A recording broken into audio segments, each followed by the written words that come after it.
Part 2. Part 2, Electric Boogaloo. Go, Chris. Just Elmo's World me? I totally did. All right. Well, today on Gopher Street. Why does it sound gang affiliated? Sesame Street always was. Anyway. My childhood is a lie. Sesame Street was the original Hive World. Oh my God. Yep, you're going to be thinking about that later. No. That's a problem. I hate you so much. I'm here to ruin it for you. You're welcome. You already did that. So, kind of continuing on, we talked about force dispositions, mostly related to Tacoma, but for what it's worth, I think that was actually really good information we got from them. We kind of need to go into points updates, and this is hard to cover, okay? There are a lot of factions, a lot of data sheets, and a lot of points changes, okay? And that's all on top of all of the little updates that they've done, because they made some data sheet changes. Some of them were to make the rules make more sense. Some of them were objectively just out of left field. Here's a change for no reason. An example for that, because this is common enough on the table, whether you're playing with it or against it, Blade Guard got updated. Yeah. Again, out of nowhere. I don't think they needed it, but they did. So now their abilities in the fight phase, they choose +1 to hit for all of their attacks, or -1 to hit on attacks coming in at them, instead of the reroll 1s to hit or reroll 1s to save. Arguably, not that different. Is different, but not that different. Also, there's a ton of data sheets. Almost every data sheet that used to say -1 to hit all the time got changed. Not all of them, but a bunch of them. They now have stealth in the shooting phase and -1 to hit in the melee phase. This sounds similar enough. This is objectively worse because it turns out it's way easier to ignore cover than to ignore a modifier.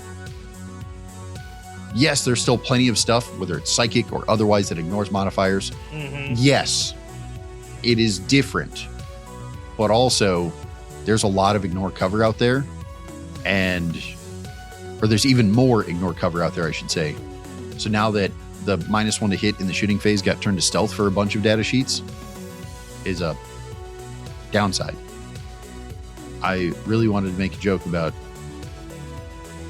GW being the parent and encouraging us to strip more, but it's just generically bad. Okay. I am not a fan of this change. I think having it be 2 separate rules just means, twice the words, twice the confusion.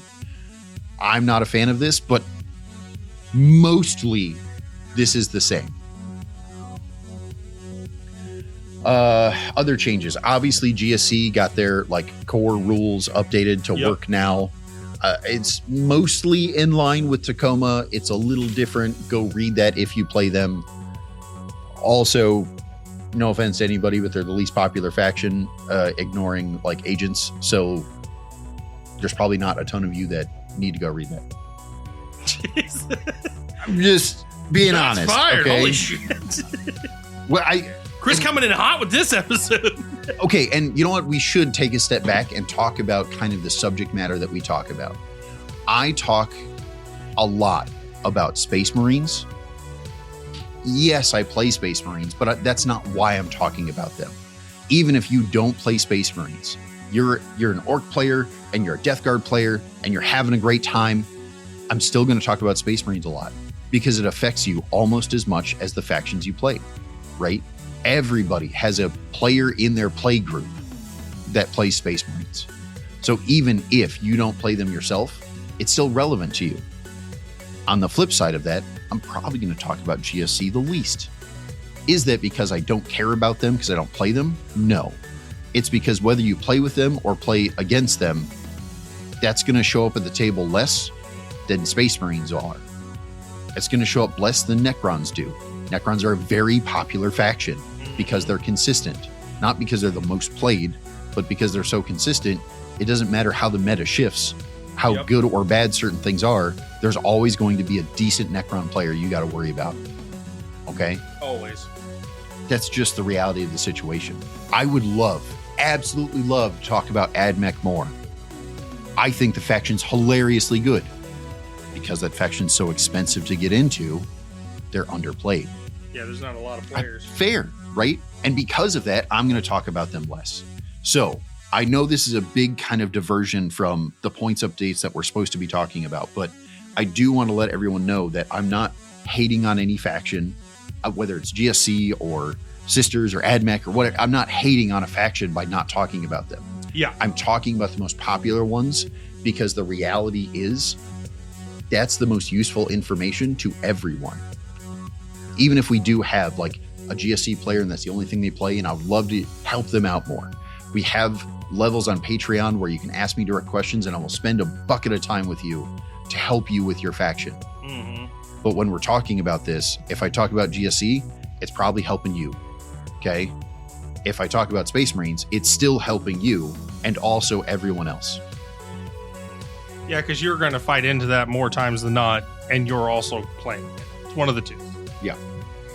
All right. Anyway, so back to point stuff.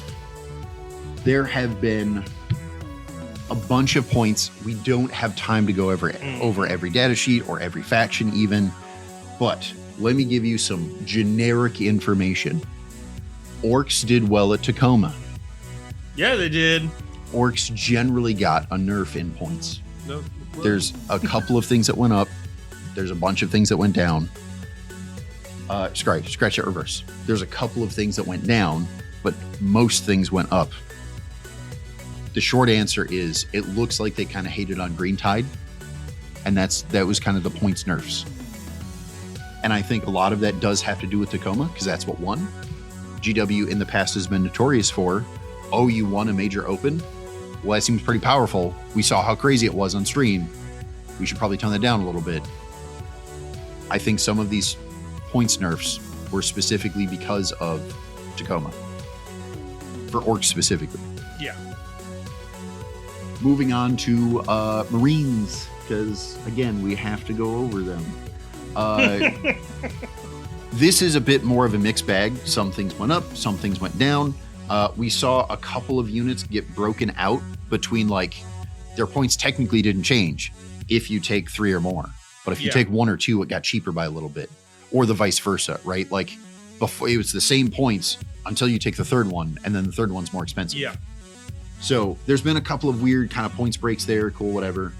I did also, and this is what's really funny to me, Orcs did really well. And out of nowhere, in my opinion, the Eradicators with heavy bolters went up. This is a prime example of GWs listening to us, even when we're wrong. Everyone said 3 Eradicators with heavy bolters for 70 points. Holy shit, that's crazy. That's way too powerful. Well, it turns out that's a direct counter to how powerful Orcs are right now. If I'm being honest, I think GW specifically underpriced them to encourage you to take them to mitigate how powerful they made Orcs so that they can make Orcs feel like they're special and still be powerful. Mm-hmm. Okay, this is probably by design. You know, especially in Orc Edition. Yep. So they intentionally made Orcs a little overpowered, but they're trying to give people cheaper options to counter them so that Orcs could still be powerful, but they're not running away with it. Well, Orcs ran away with it, so they nerfed Orcs a little bit. Also, they still upped the points here, not because it needed upped. Orcs are powerful right now. Because you open your mouth. Correct. Again, I'm not going to go over everything, but there are specific examples here. 10-man Infernus went up because it's good, because everyone's playing it. Everyone's afraid of cover at the moment, or the penalty of cover. Mm-hmm. So they're being played more than they were before, not just in Salamanders. Yeah. Okay, you get a points nerf. That's fair. I think unfortunately, this is a thing I have to go over. Librarians and Stern Guard. They both went up 10 points. They also had a breakout of your third librarian cost more. Okay, so the third librarian actually cost more than 10 points now more. But they went up, along with Stern Guard, went up by 10 points. for the 10-man brick specifically. And then the Librarius enhancements went up. Now, here's what I want to point out, because you even said the same thing to me earlier. Fusillade, which I think is the most egregious problem, went up by 5 points. But it didn't really go up 5 points, right? Because Librarian also went up 10 points. So it's up 15. But Stern Guard, which is where you use this, went up 10 points. So it's actually like a 25-point increase. Okay, so this is where just looking at it on paper, especially if you don't play it, you just play against it, it's a little deceiving. Seeing a 5-point upgrade on what is a kind of crazy enhancement, well, that's actually okay, because it's not a 5-point increase. It's actually a 25-point increase. Temporal Corridor went up by 10 points, so now it's also 25. Is that crazy? Well, it's not as good as Fusillade, but also is still very good. Yes, that's still reasonable, because again, it didn't go up 10. It went up 10 plus the 10 points for the Librarian, plus the 10 points for the Infernus. Again, it's a 30-point increase. That's significant. So help me if either one of these were technically your third unit, then it's another 10 points. Now you stack both of these in the same list. So now we've got like a, 65-point increase? It's not small. Now, while I say that's not small, we're talking about a net change of probably under 100 points. Which means... Here we go!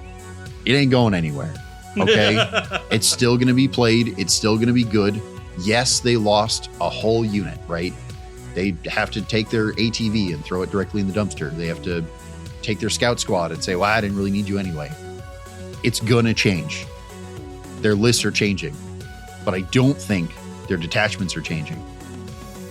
I hope in the future, Fusillade goes up another 5 points. Temporal Corridor goes up another 5 points. I'm not opposed to that. Okay? But for now, yes, they went up in points. I think these points are a reasonable step in the right direction. I'm not upset that they didn't increase it more. I'm okay with saying we don't want to overdo it and then make it unplayable. We want to do a step in the right direction, see if this is enough. They've already told us they were going to do a points update like once a month until they felt like it was stable. So this is a good, measured step. But this is not nerfed into the ground. I've already seen somebody say that like, oh, Librarius is nerfed. Okay. It is less good. It is not gone. Nerfed is not the proper term. Not the proper term. It is the proper term, but the difference between someone saying it's nerfed and it's nerfed into the ground is very different, right? So we can also talk about the old blueberries. Old blueberries. Do we have pretty to? much. Everybody already talks about them all the time. Oh, but it's a good day. It's a good day. Good day? Every one but one of the special units for Ultramarines went up. Finally, for the first time ever, GW said it's okay if you don't play Ultramarines. They gave all of us other Space Marines a fighting chance. Pretty much. Now, some of these changes, direct nerfs. Some of these changes I think are reasonable because of the other changes they made, right? So like, while he should have had it the whole time, technically, Gilliman got mobile, so now he can walk through walls again. He should have had that the whole time. You can make an argument for him going up 15 points is because he gained mobile, and that is a powerful keyword. Fair. Again, I think he should have had it the whole time, so let's call 5 points of that. Like, he should have had it the whole time for that cost. He got a 5-point increase because the 10 points he should have already had teched on him and should have already been the thing, right?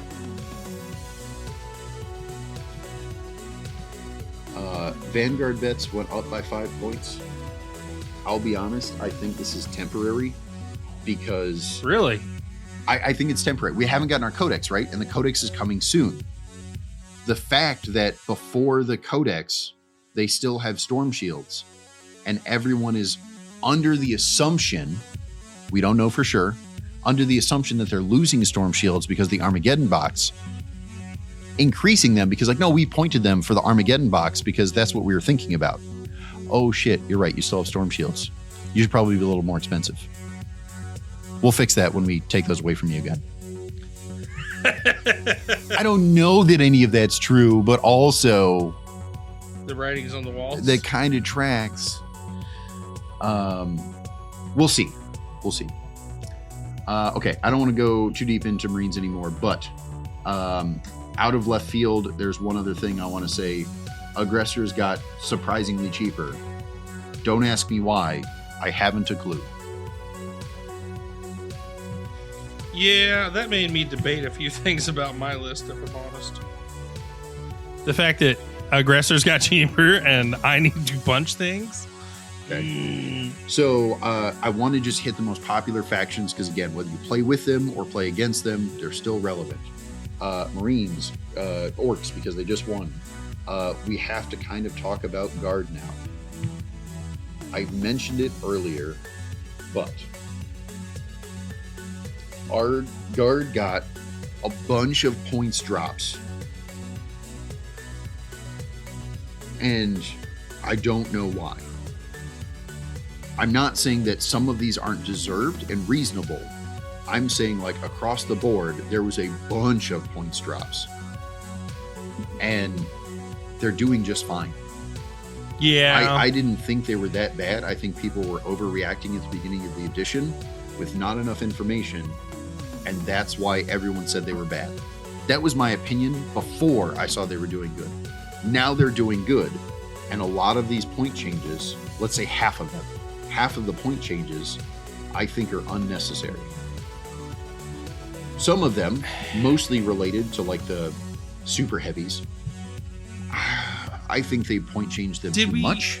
Did we? But I agree. Because we went mind. low, and why? Right, but I don't mind them reducing the points on like all the Baneblade variants. But also, there's a difference between like reducing points by a little bit because people are still getting used to all the terrain, and we thought they were going to be more mobile, whatever else, and like 35 points is not a small number. No, not even a little bit. Okay. So my confusion here is maybe I missed something. There was a big kerfuffle recently with Fight on Death and Guard. Okay. Because Fight on Death specifically calls out in the rules that you don't remove the models. So when I charge until you after they swing. Until after they swing. And it says they swing all together at one time. Okay. And rules that say you swing right now don't apply. You swing whenever you select the unit to swing. So, issue that exists is I charge you with 2D units. I kill you with the first one. The other one can't do their overrun because they're still locked into combat with you. Okay, sure. Which, if we're going to pretend this was on purpose and this is a part of like the bonus of having Fight on Death now, okay, I can accept that. Then we need to appropriately cost these units. Okay, so that gets a little tricky. And I say that because, while that's a simple fix with units that have Fight on Death on their data sheet, that gets a lot harder to how do you point things that have Fight on Death via stratagem. Yep, right? Absolutely. So that gets to be a little difficult to appropriately, like if we're saying the points are wrong and they need changed, it gets hard to gauge some of that. Yeah. Okay. Taking a step past that, while I agree that's how it works, rules is written, I think there's a fair argument for TOs and players to have a discussion about the model counts as being destroyed, but isn't removed yet.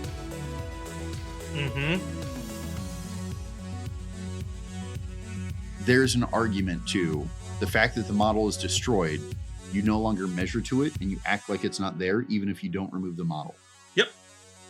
So that the reason I'm saying that is you could argue that while the model is still there, so I can't place my model in that space because if I do, I'm like wobbly model on top of your model and that's not right. Yep. I could still overrun with at least part of the unit. Because I'm not measuring to those models, they count as destroyed. There's nothing to measure to. Agreed. So again, this gets a little finicky because the wording is not perfect. I think it does imply that you're still measuring to those models, but there's nothing that clarifies the situation of if the model's destroyed but still on the table, do you measure to it? That's not actually clarified anywhere, because the reality is like, how relevant is that? You're right, and it doesn't pop up much. But like I said, we lowered points for guard. Guard's the big culprit of this right now. Mm-hmm. We lowered points for guard, and we haven't acknowledged this truth yet, that this is a problem. So either we're accepting that it's a broken rule and we need to fix it somehow, or this was how it was intended from the beginning. And if that's true, okay, then those units need to be appropriately costed.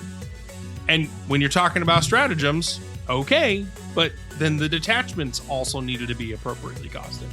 Sure. So, and while we've seen it in the past, I'll admit that doing it via an FAQ is a little clunky, but like we've seen plenty of times before where stratagems have like two different price costs. Yeah. Not just with the like heroic, but also with like this stratagem costs 2 points unless you target an infantry unit. Then it costs 1 or something like that, right?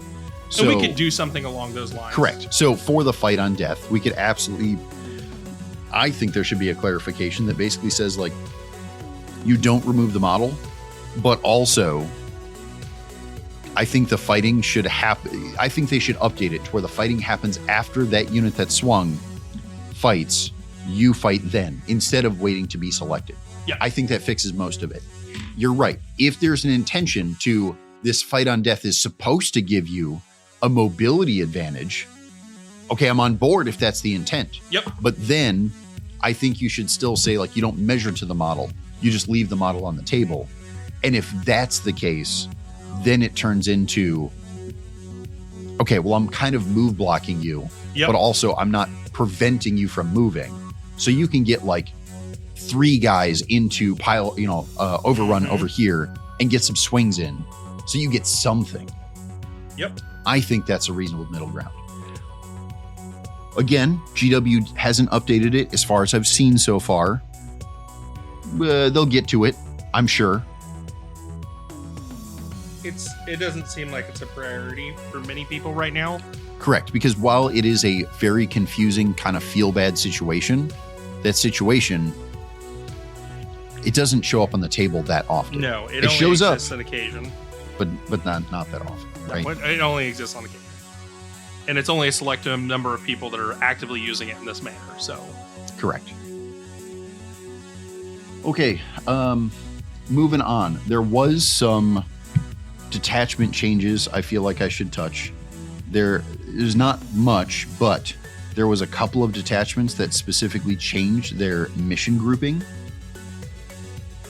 So, for example, I believe Black Spear Task Force got updated for Deathwatch, got updated to Purge. Yes? Question mark?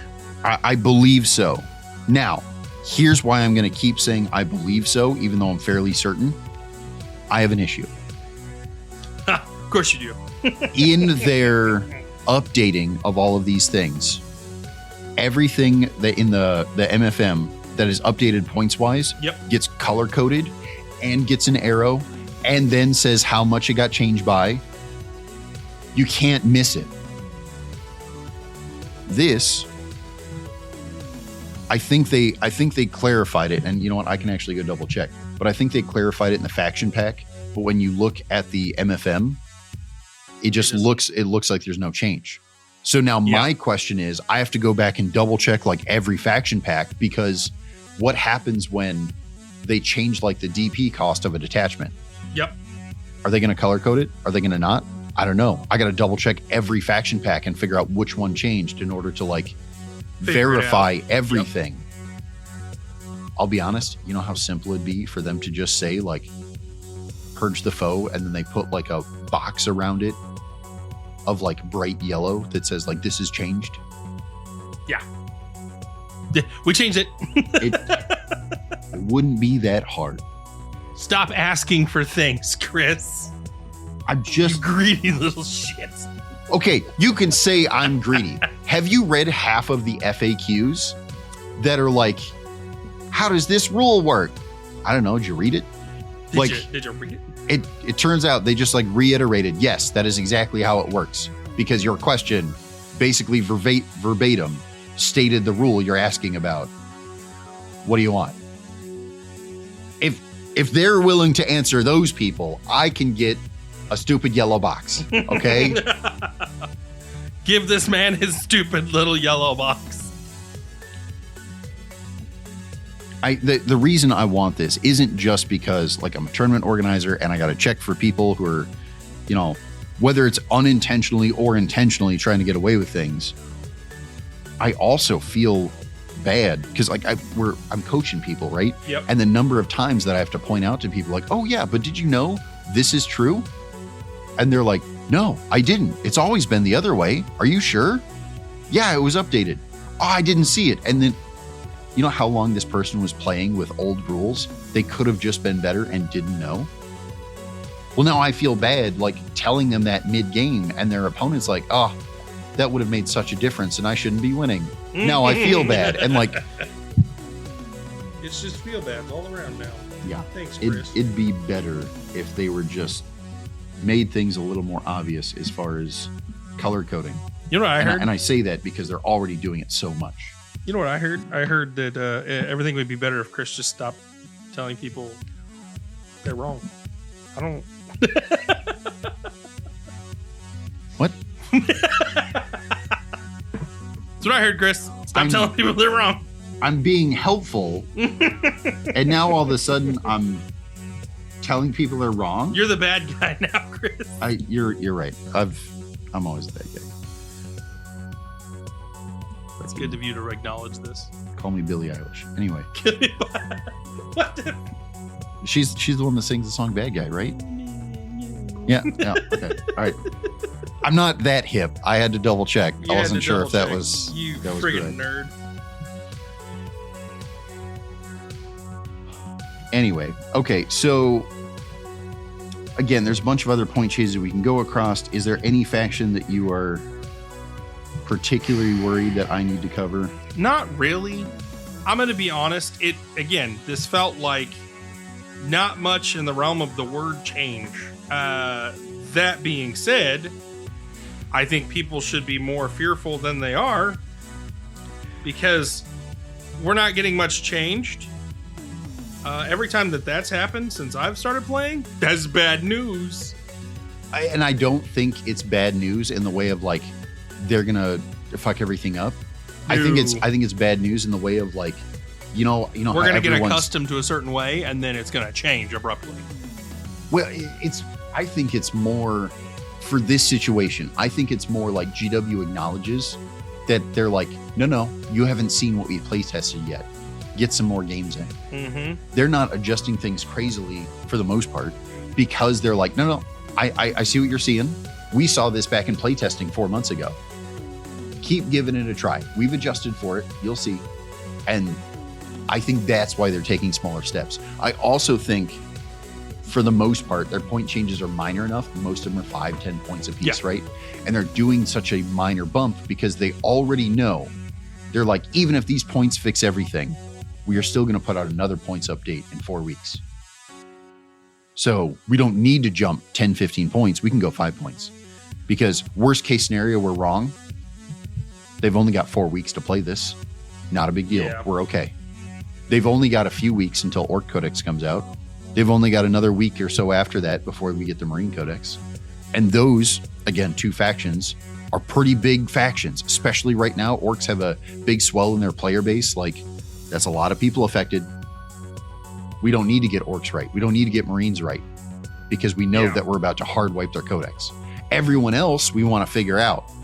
But as much as we want to figure them out, I don't want to go crazy.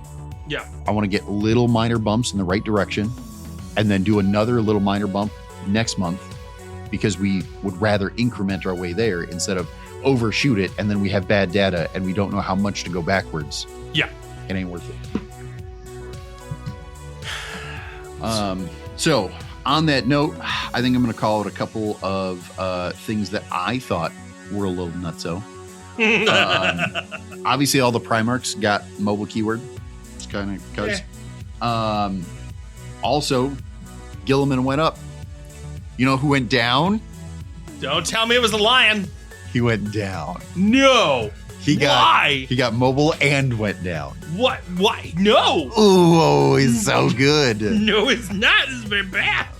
Why are we hating? Why are we doing this?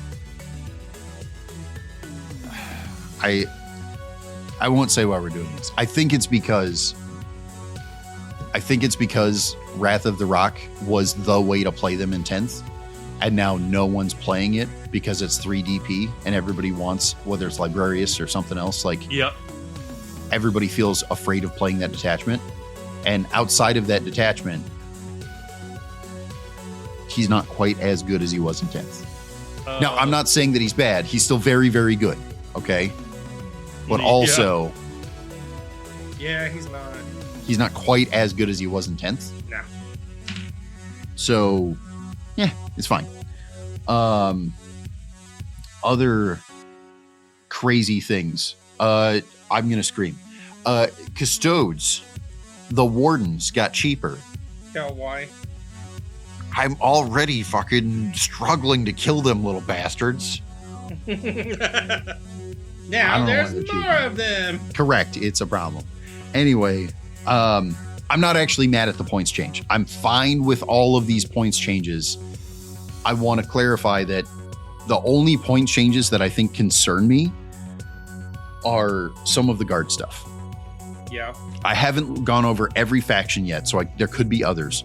But for the most part, the guard stuff is the only thing that concerns me because they were such a big jump compared to everyone else. Beyond that, even if I disagree with them, I think it's okay because, again, we're getting another points update in a few weeks. Yeah. We want minor bumps in the right direction.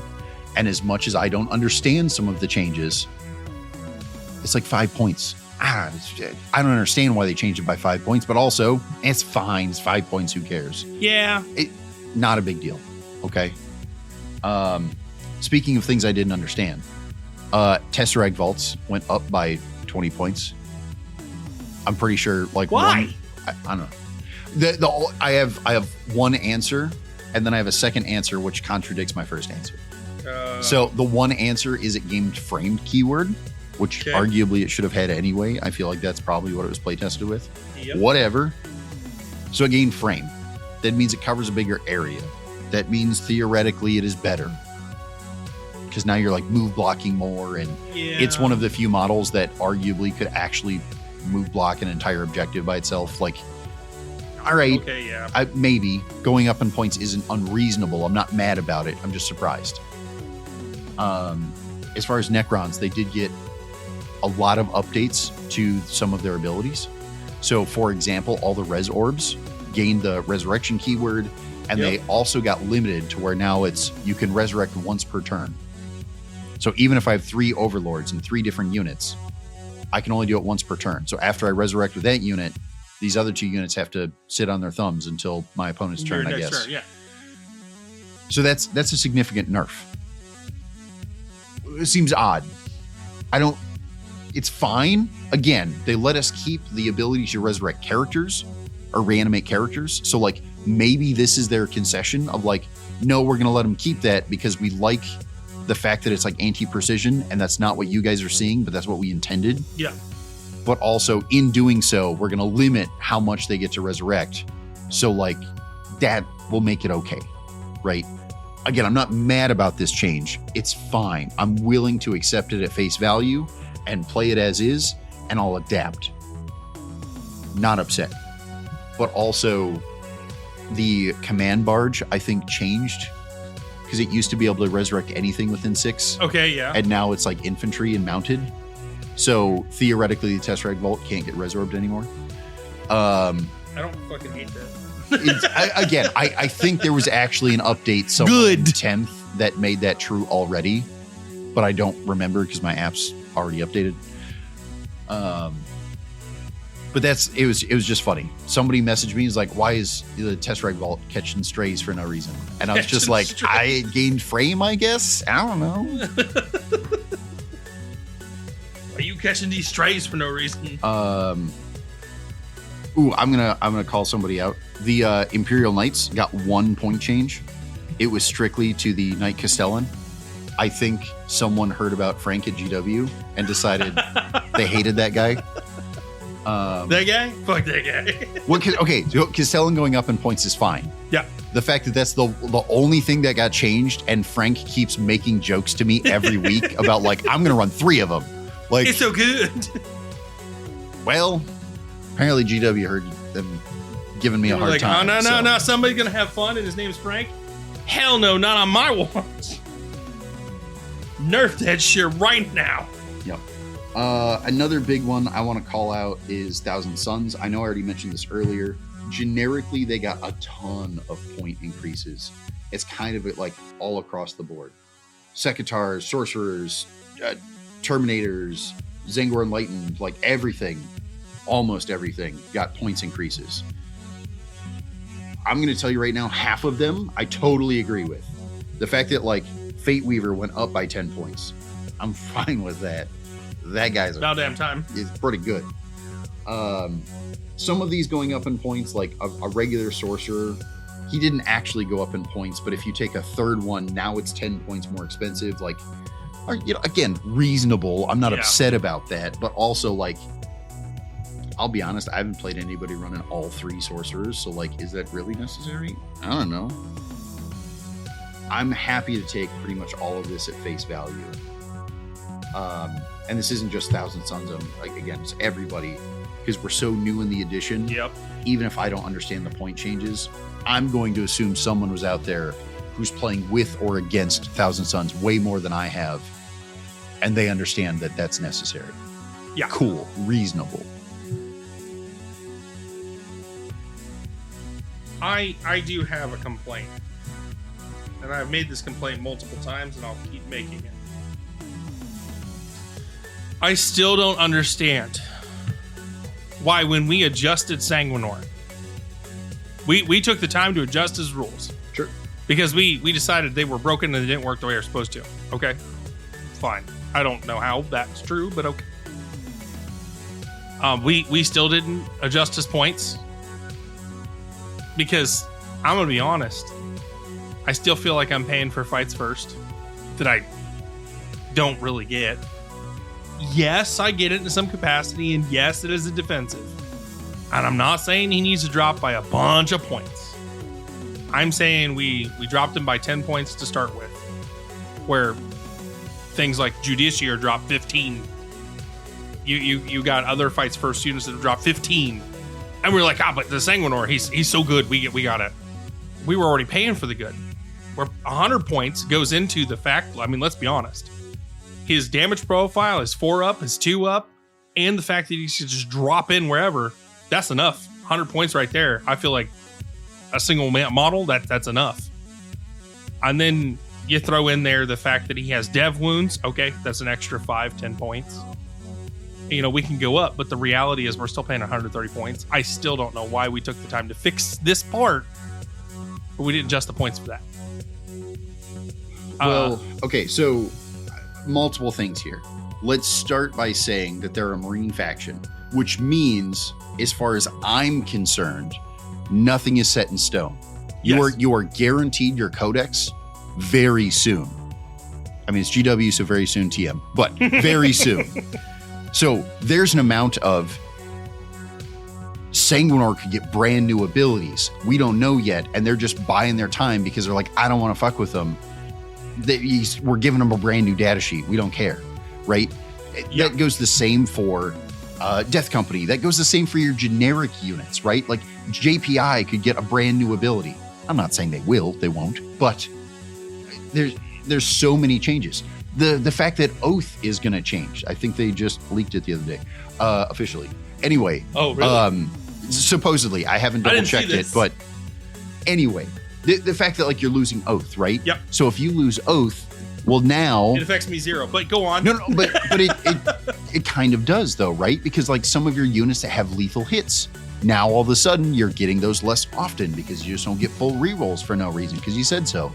Like, there are changes that are being made that just haven't arrived yet. And as far as GW is concerned, those changes are already set in stone and done.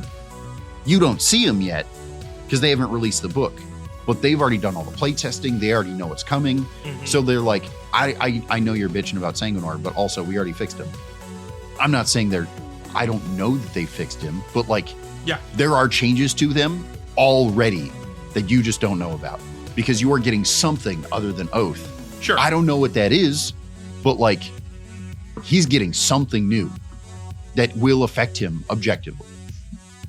Sure. And if that's the case, sure, then I'll stay silent and I'll sit down. But again, this is... Sure, but I want to have this conversation because while that is true across the board for every Marine unit, so some of these changes we have to take a step back and say that like we don't have all the information. This information that we do have is only going to be true for 3 weeks tops because we're getting a new codex or because there's going to be another points update or whatever. We can't be too upset about the status of Space Marines and also orcs in general, because we know they're changing and they're changing soon. That being said, this is a conversation I kind of want to have about Blood Angels specifically since the beginning of the edition. Even kind of since when we started getting leaks for the new edition, but whatever. The issue with Blood Angels right now is that you are getting both taxes and penalties for being Blood Angels. And some of those are deserved. You're right. But some of those are deserved not because you're a Blood Angel, but because of a specific thing that you are more likely to take than not. The example here is lag, Liberator Assault Group. Your JPI are 10 points more expensive than everyone else. And I agree to that. And if we make the assumption that you're playing lag, this makes mountains of sense. You're okay? right. You have literal ghost models, and this is how I've referred to it to you before. You have 10 dudes at 4 attacks apiece. You're paying for 40 dice. Everyone's paying for 40 dice. You're playing lag. You're paying the same amount of points, 10 points more, to get not 40 dice, but 50 dice, because you get a bonus dice on the charge. So now, in effect, you have 10 extra dice. That's 2.5 extra models that you are paying 10 points for. They're not 5 points a model or less than 5 points a model, because that's what it'd break down to. So you were effectively getting cheaper extra models. You're not getting extra wounds, you're just getting extra damage output. So that's the balance between like, you're not paying for a full extra model, but also you still have to pay extra because you're getting free dice. Absolutely. This makes sense. There's nothing wrong with that. And I've never argued that, and I've said it from the beginning. That's fine. Right. Now, the problem is you're getting that tax as a Blood Angel, but it's lag. That's the thing that you should be taxing. So now if you go to, I'm playing Blood Angels, but I'm playing something other detachment. Which I have arguably tried to do. Sure. But now you're paying 10 extra points for no extra benefit. Yes. You don't have, like, the only extra benefit that you could give to them as a Blood Angel player is the fact that you're allowed to attach Dante instead of something else. That's the only difference between you and, let's say, Space Wolves playing JPI, right? But it turns out if Dante is the only difference, then the tax should be wrapped up in him, not in the JPI. That's not appropriate balance. So I agree with you that things are off. Absolutely. Now, again, under the assumption that GW is like all of our playtesting was lag, because that's what we see. That's what the playtesters saw as the correct answer. I totally get why this makes sense. As the reality is from people who are like, I play Blood Angels, I don't want to play lag. Whether that's because that's what everybody else plays or because my favorite detachment is the Death Company one and I just love my Fiend Force and whatever else. Why are they being punished for lag? It doesn't make sense. So this is a big issue that I think Blood Angels specifically have, is a lot of things are due to lag, not Blood Angels, but they're copy pasted as lag. Blood Angels is the thing that's getting taxed.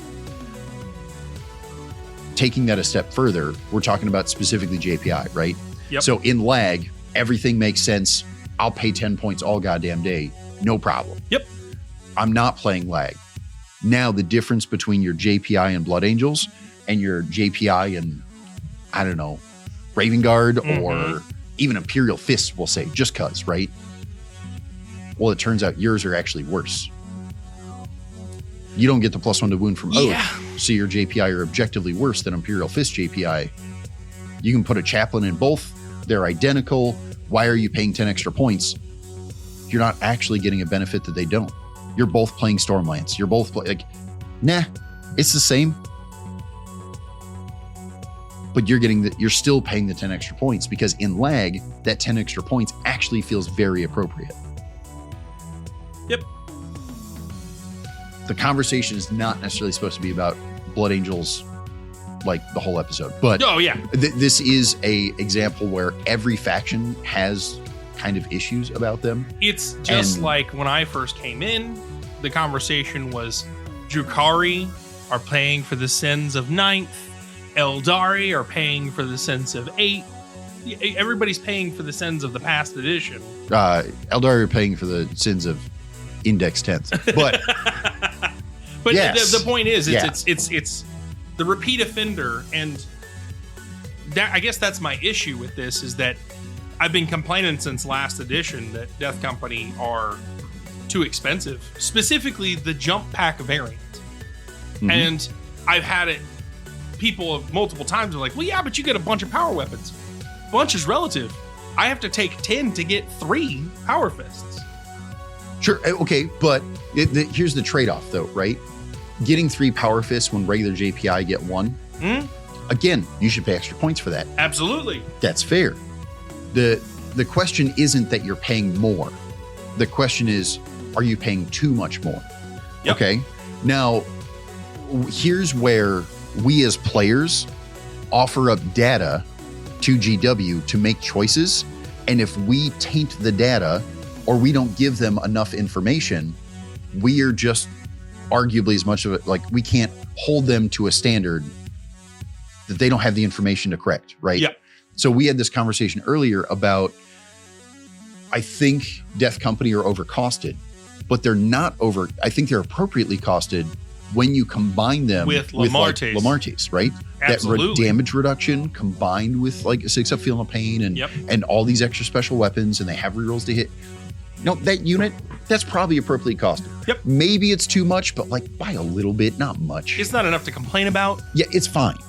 Now, the minute you take Death Company without Lamartes, now they feel like way more expensive than JPI because they are. Yep. Their 6-up Feel No Pain doesn't do enough. So now they don't feel like they're durable enough to justify the drastically higher cost. So this is another example of like, is Death Company too expensive? Yes. Is Lamartes too cheap?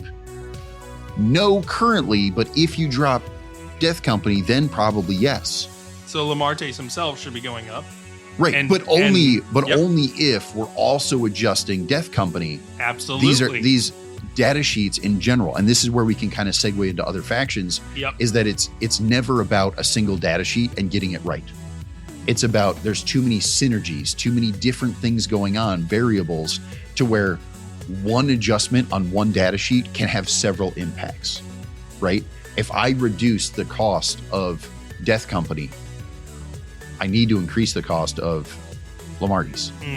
If I don't, then increasing the cost on Lamartes not only impacts Lamartes, but it also impacts the like, now Death Company are too expensive for sure. Oh, for sure. And now like no one's taking them. GW doesn't quite have enough information, right? Because Death Company that are being taken competitively are being taken with Lamartes. Yep.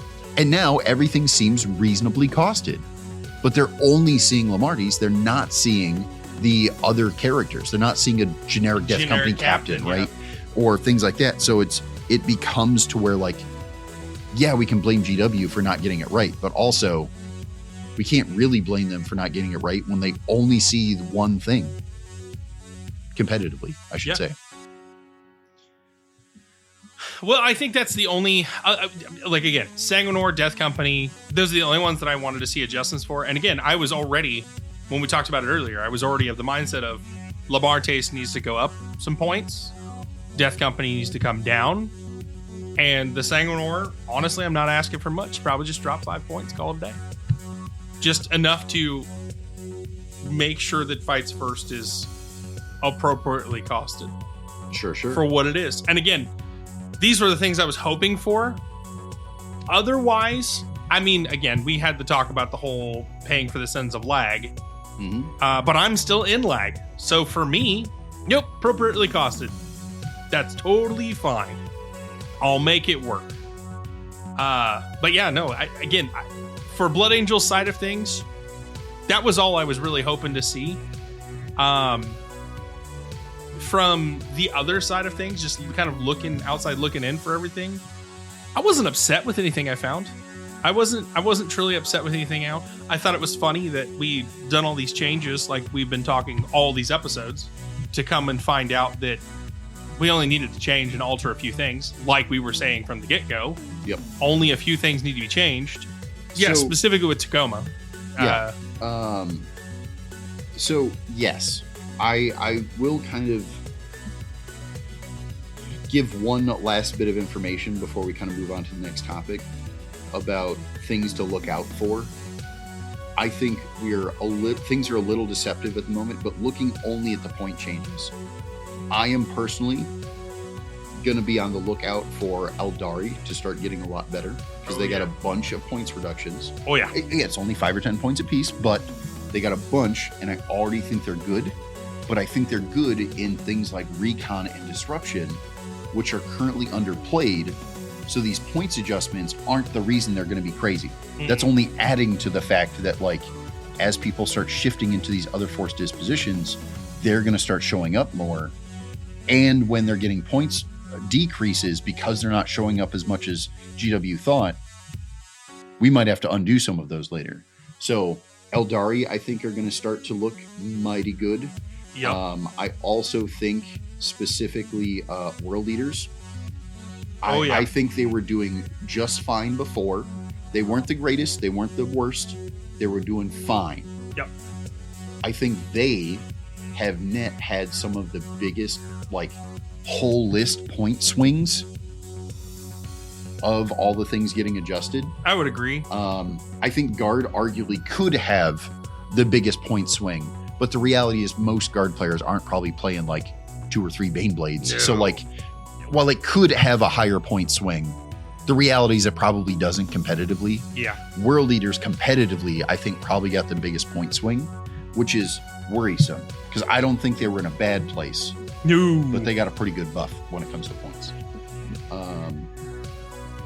Which I don't know what that means for the future, if I'm honest. Things are going to get scary. Things are about to get scary around here. I also think, looking at Tacoma especially, but in general, with the new edition, Black Templar have been doing really good naturally. Basically, like, half of their specialty units just got points reductions. Like, they're Marines, so there's like a mixed bag of some things went up, some things went down for generic units. Absolutely. But all their specific units, like, half of them got points reductions. They're doing good. Why? Now that I'm concerned about Black Templar, now we go back to your previous statement of, like, I wonder what that means for the future. Between Black Templar and World Eaters and kind of EC, all like these very fast, strictly melee focused, getting a bunch of points reductions. Ooh, what does this mean? I think GW is really encouraging certain play styles, but counter argument. These are the same factions that I think really want to purge versus do other things. Yep. So are they making purge better because they recognize purge is about to have a harder time as people spread out into these other force dispositions and start getting better at them? They recognize that purge isn't the strongest. They recognize it's simplest. Everyone's doing it. but also it's not the strongest. So they're preemptively being like, points adjusting. We're gonna give you a little extra leeway because you're about to have a rough month. You're about to have a bad time, right? Like all the Eldar players are about to come out of the woodwork doing recon and disruption, and ain't nobody doing disruption good at the moment. Like they're still figuring it out. When they figure it out this month, you're gonna have a rough day. Like, so again, I don't know that. That's me kind of guessing at things. Yeah. But yeah, there's some like a little bit of writing on the wall that like. Again, I don't know, but I'm a little wary of it because, like, again, Eldar. I'm telling you, Eldar are good. I'm telling you, Eldar are good, but they're designed to not play Take and Hold. They're designed to not play Purge. Can they play Purge? Absolutely. They're glass cannons. You want to treat them like, Drakari or something like that, and just, I'm going to outkill you and I die out in the open, and that's okay. I think you can do it.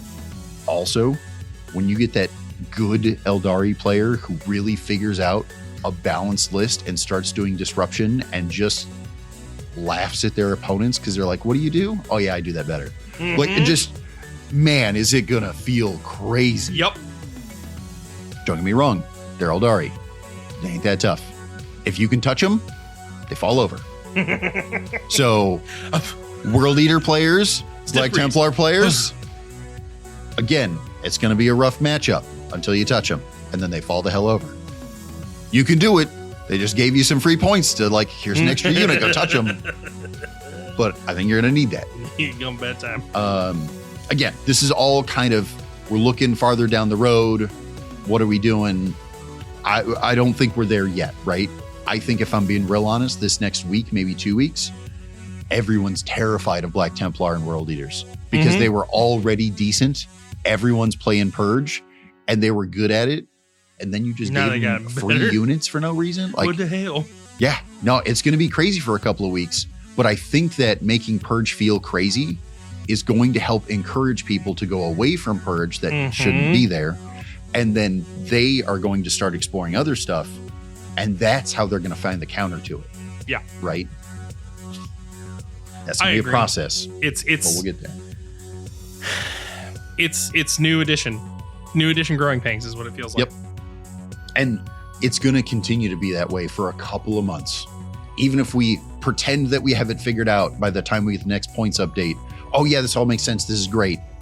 There's going to be more growing pains. Again, more people shifting towards disruption, more people shifting towards recon. Yep. More people kind of, again, we're going to have two major codexes that are going to shake up the meta because the one Space Marine codex affects 12 factions or sub-factions. Like, that ain't small. No. So there's still going to be a lot of growing pains for several months. All right. So we'll wrap this up with, since we're talking about future plans and kind of growing pains and all sorts of other good stuff, what are our plans? Okay, so a bunch of stuff. Obviously, and we talked about this last year, Nova Open in DC. We're going to be at that, running a booth. Also, some of the team guys are going to be there. Come say hi, hang out. Also, I think there's still tickets left. If you want to go do that, it's new in the edition. I'll tell you, all of you, the same thing that I tell the team, especially this early in the edition. It is not about winning. You want to go to these big events so that you can see new things. You can learn more. You learn more in 3 days at Nova than you're going to learn in 3 weeks at your local game shop. That's just true. Go have fun, do a thing. If you can, make it out. I understand these are, especially things like DC can get expensive. I get it. Oh, hell yeah.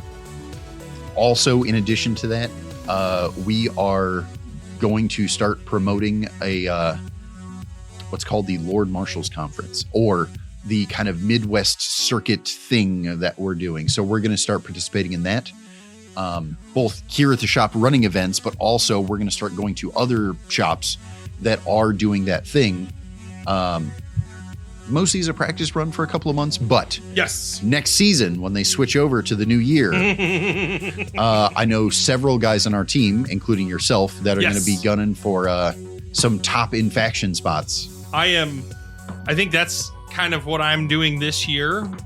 We are arguably expanding my Blood Angels army quite a bit from what it used to be, because we are Preparing. We are gearing towards, I think this year I'm going to do this next season. Next season. Yep. I'm going to push for the #1 spot for Blood Angels for LMC. Yep. I think that's the goal. I hope I can do it. Yay, root me on. And again, okay, so this is general advice that I give to lots of people, but I'm going to say it again because not only it applies to you, but also it applies to everyone on the internet. I want this to apply to everyone who listens to us. Not everyone on the internet. Fuck those guys. But everyone who listens, right? Well, we're on the internet. Yeah, fuck this guy. Anyway, okay, so the motto on the team is losing is learning. Losing is learning. Okay. It's a new edition. The new season, I think, is probably when the new season start is probably like the earliest we're going to feel comfortable with, like, we've got the edition. Now let's start like the real grind, right? And I think you can do it. But while we're gunning for the top spot in Blood Angels for you, right? We'll be happy with top 10.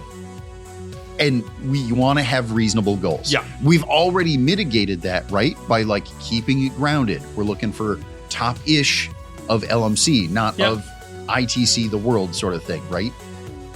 Could you do that? Yes. Are you going to go from 0 to hero in 3 months? Yes. All day, every day. Probably not, right? We got to be a little reasonable. Damn it.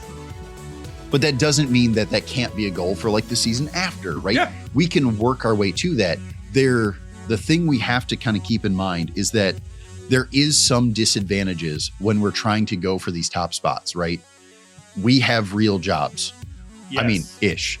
Other people who are listening have actual real jobs where we talk about this is our job. Kind of. But like our job is this game, right? To some degree.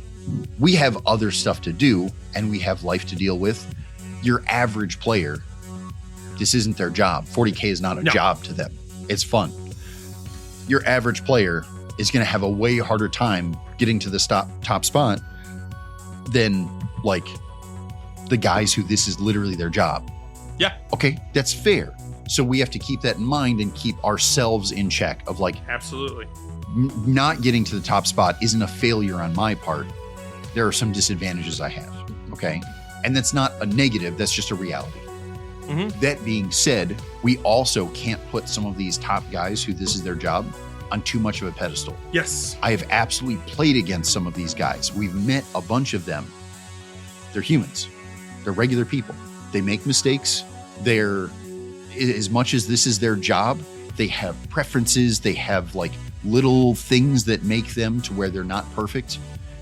If you run into them at the tournament, if you go to Nova and you run into some of these guys that you think you watch on YouTube and you think are amazing, don't just concede to them. I've literally played against some of these guys who have been like, oh yeah, people who recognize me tend to concede way more often. Yeah. You don't need to, okay? The game is more balanced, you give it credit for. You're putting in the work, trust yourself. And even if you don't win, that's okay. Don't concede. You want to play the game out because it turns out you can learn more things.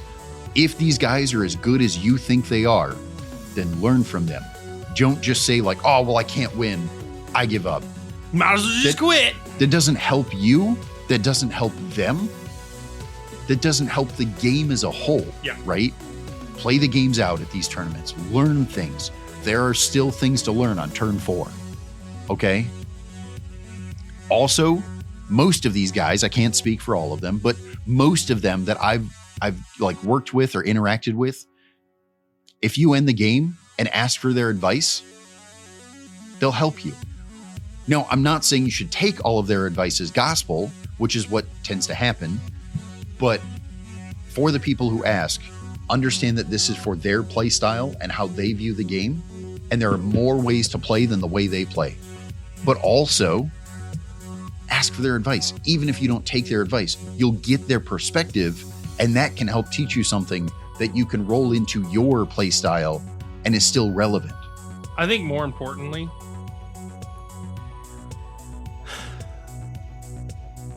the takeaway is all of these things are true, but more so, you showed up, you paid money to play a freaking game. I do not care who is across the table from you. And I also don't care how much you've won or lost. You're right.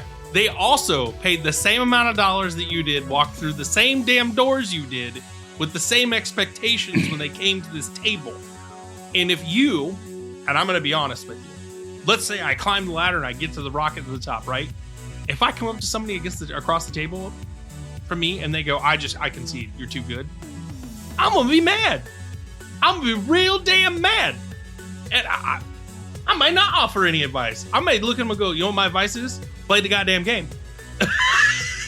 First off, that contradicts yourself. That's absolutely advice. No, well, but that's the reality. Yeah, they're wanting to play games too, right? So they're doing this for fun too. That's fair. But again, same idea. Mm-hmm. You showed up, you paid money. Especially if you're going to Nova, that just in the hotel cost alone, you paid real money. Yep. Okay. I don't care who's across the table from you. Play the games. I don't care that you lost the first 3 games in a row and you got no chance at first place. Play the games. Looking at Tacoma, oh my God, it is so frustrating to me as a coach to see someone who played 2 games of a 8-round event and then just left. Mm-hmm. Okay, first off, if you're frustrated that you lost your first 2 games, I understand that you're not going to make first. But also, do you know how you get better and lose less? By playing the rest of the games. Losing 2 games and saying, I got no chance at first, I'm done. No wonder you lost 2 in a row, because you ain't trying that hard. If you go to these big events, play all the games. Play all the games, win or lose, learn something every game. Next time you go to an event, you'll be better. If you show up, lose 2 games, get frustrated, leave, I'm not sure what you learned other than how to be frustrated, which means when you go to the next event, you know what the only thing you remember from the previous one is? How being frustrated you were. And guess what happens again? You lose 2 more. And the vicious cycle continues. Correct. Well, on that note, I think that's it for this episode. Our part 2 is finished. Chris, do you have anything else? No, because this is part 2. We kind of thanked our patrons just a little bit ago. Again, we're going to try to get this second episode out as quickly as possible. Mm-hmm. So hopefully you guys will get that. We're going to, again, attempt to maintain regular episodes as much as we can. It's a weird time for us. I will say there will be kind of a weird situation for Nova. We're probably gonna try not to, but we're gonna anticipate we're probably not gonna get an episode out with a week because we are gonna be at Nova. But in that saying that, come see us at Nova. Yeah. You don't have to listen to our episode because you can just listen to us in person. Ooh. If you think he talks a lot here, wait till you see me in person. No, yeah. Again, we're going to events here shortly. I'm gonna announce to the team that we're gonna go do a bunch of local RTTs in the area. So we may randomly show up to your shop if you're in the Midwest. But again, we're here to help. If you need more help, whether it's new edition stuff or you're trying to get to that next level or whatever else, check out our Patreon. We've got lots of tiers to help you out with different things depending on what level you would like help with. In addition to that, we've got a Discord and a YouTube. Go join those, and whether it's the comments or the Discords or whatever else, we've got lots of helpful people, team guys, etc. We'll try to help you as much as we can. That's my goal here. Yeah. Well, with that being said, I thank you all for listening. Tune in next week. I'm sorry. Hey, everybody. It's Aaron. I want to thank you again for tuning in for this episode of Gopher's Workshop with us, hanging out and listening. Remember, leave a 5-star review. Let us know what you think. And if you feel like supporting us, you can always go to Patreon in the show notes below. Thanks. Till next time.